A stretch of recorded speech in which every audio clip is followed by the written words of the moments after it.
Grabe ang ginawang ito ni Wemby mga idol, acrobatic layup sa harap ni Giannis. Pinisikal naman ni Giannis si Wemby, ginawang bata mga idol. No Nikola Jokic, no problem para kay Russell Westbrook, naparaka baby celebration pa.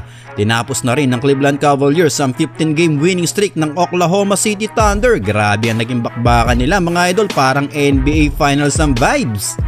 Well, nagkaharap nga ang alien at ang Greek freak at mukhang napalaban ng husto ang alien sa lakas ni Giannis mga idol.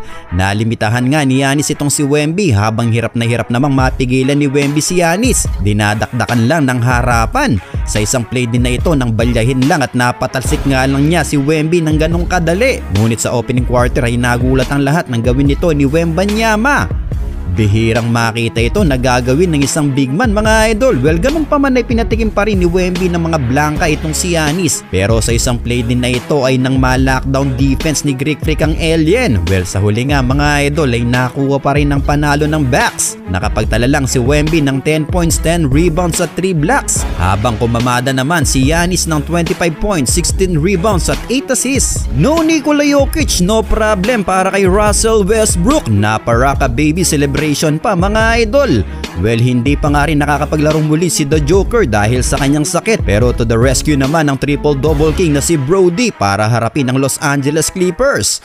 Well, nilagay muli sa starting lineup si Westbrook mga idol at tila nagiging epektibo ito para sa koponan. Dahil sa ganda ng kanyang nilalaro ngayon, tila bumabalik ang prime Russell Westbrook mga idol. Tignan nyo naman to mga idol, sa laki ni Zubac ay nakagawa pa rin ng paraan si Brody. Under 4-minute mark sa second quarter na mag-struggle si Westbrook, tatlong sunod-sunod na tira ang minintis niya mga idol, 2 3-pointer at isang dakdak. Pero sa third quarter naman nang makabawi ito sa isang end-one play at naparaka baby celebration pa nga ito. Well, sa huli mga idol ay nakuha nga ang panalo ng Denver sa final score na 103-126. Kumamada si Westbrook ng 19.6 rebounds and 8 assists. Tinapos na nga ng Cleveland Cavaliers ang 15-game winning streak ng Oklahoma City Thunder. Grabe ang naging bakbakan nila mga idol, parang NBA Finals ang vibes. Dikit na dikit lang ang laban. Mayroong 15-game winning streak ang OKC at 10-game winning streak naman ang Cavaliers at parehong nasa top seed pa.